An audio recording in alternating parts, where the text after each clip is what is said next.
දුවව බය කරන්නද? බොරු ප්‍රශ්න දාන්න එපා. කවදාවත් ඒ වගේ ළමෙක් වාගේ කණ්ඩායමට එන්නේ නැහැ ග්‍රේග්. එයා අලුත්. එයාට තාම වෙනම කණ්ඩායමක් නැතුව ඇති. අනික මෙහි සමාජික කෙනෙක් එයා හරියට දන්නේ නැහැ. මෙතනින් අඩියක් කර ඉස්සරහට තියෙනවා නම් දැන් තමයි වෙලාව. හේ ග්‍රේග් කකුලක් කඩා ගන්න රිපෝට්ටක් එතෙන්ට යන්න එපා.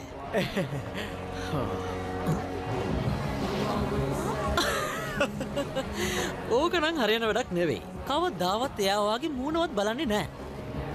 ඒ වුණාට දැනුත් එයා මාත් එක්ක කතා කරා. සමහර විට ස්කේට් කරන්න තෙයි. ඇත්තද?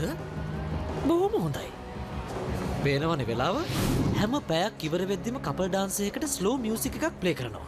ඔච්චරටම විශ්වාස නම් මේක තමයි හොඳම වෙලාව. සමහර විට මං එහෙම කරයි. ඉතින් මොනවද බලන් ඉන්නේ? ඔයාට බෑ.